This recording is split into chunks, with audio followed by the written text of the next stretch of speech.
Հայաստանում կա մի վայր, որը ոչ միայն եկեղեցի է, այլ նաև դարերի պատմություն, հավատու առեղծված։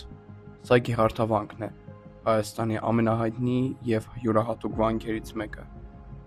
Գեղարդավանքը գտնվում է լեռներով շրջապատված կիրճում և առանձնանում է նրանով, որ դրա մի մասը բառացիորեն փորված է ժայռերի մեջ։ Երբ ներս ես մտնում, թվում է քարերն իրենք են պատմում անցյալի գաղտնիքները։ Վանքի անվանումը կապված է մի կարևոր ավանդության հետ։ Ըստ պատմության, այստեղ ժամանակին պահվել է այն գեղարդը,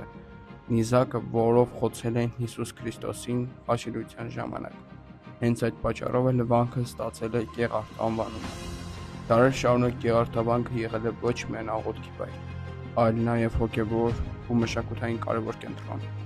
Այստեղ են ապրել ու ստեղծագործել հոգևորականներ, պահվել են ձեռագրեր և փոխանցվել գիտելիքներ։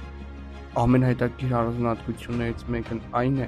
որ վանքի քարանձավային սրահներում ձայնը յուրահատուկ ձևով է տարածվում։ Նույնիսկ մեղու երգեցողությունը կարող է ստեղծել անսովոր արձագանք, հնձեցնելով ամբողջ տարածքը խորհրդավոր մթնոլորտով։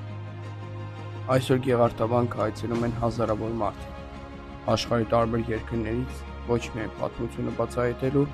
այլ նաև այն զգացողությունը ապրելու համար, որ դժվար է նկարագրել բառերով։ Գուցե հենց սա է Գեղարդավանքի գաղտնիքը։ Այն պարզապես հին կառույց չէ, այլ մի վայր, որտեղ պատմությունը, հավատն ու ժամանակը կարծես մի բառ կանգ են առել։